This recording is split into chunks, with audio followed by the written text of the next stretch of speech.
Hi guys, welcome back to my channel guys. It's me again, Lina Badi Lifestyle. For today's video guys is nandito tayo ngayon sa gilid ng bahay namin para kukunin ko po ang mga bulaklak dito na imported roses at dadalhin po natin sa simbahan guys. Maglilinis po kami ngayon. Going na po tayo sa simbahan guys. Mag-isa lang po ako ngayon. Daladala ko na po ang bulaklak na imported roses. Akong rose ngay hala dito sa simbahan na nice kaya nga to ang rose.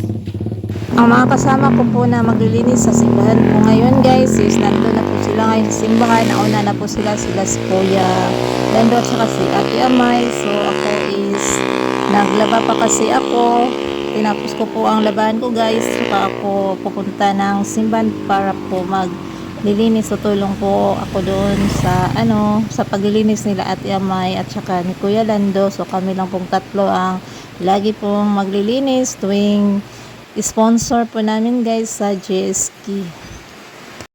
2, 4, 6, 8, 10, 11 kabok nga to ang rose ngayala dito sa simbahan karon kay ugma simba man ugma. So natay rose nga ihalad.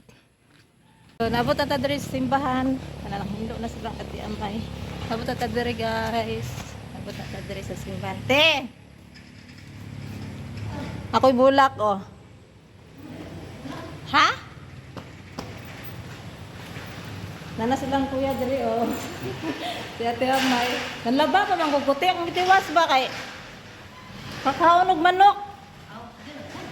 Man ibutan. Dari lang sa Rose na. Sige, Rose. Nalimpyo na silang ate dire. Nag-una ako kay nang lamba pamanggog ko mga ulahi.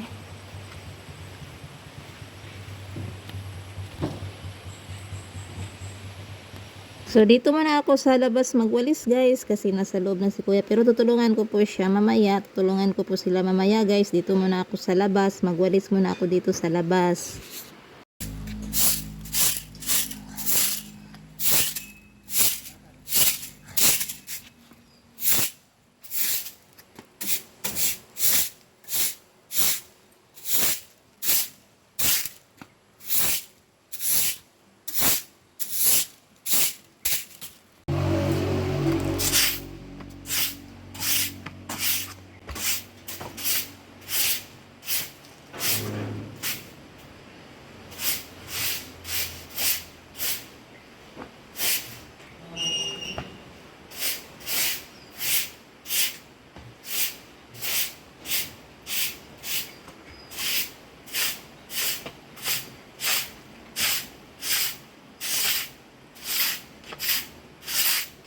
So ngayon guys is nandito na tayo ngayon sa loob para po makapag-map po tayo dito sa sahig kasi tapos na pong nawalisan ni Kuya Lando. So ako na naman ang mag-map dito ngayon.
maglimpyo, manghuli na may karon guys. Ito wala na. Kasi ate Amay. Kamerang tulod rin ang limpyo kay sponsor na mo na. Kasi ate Amay. Wala pa kay ate Amay.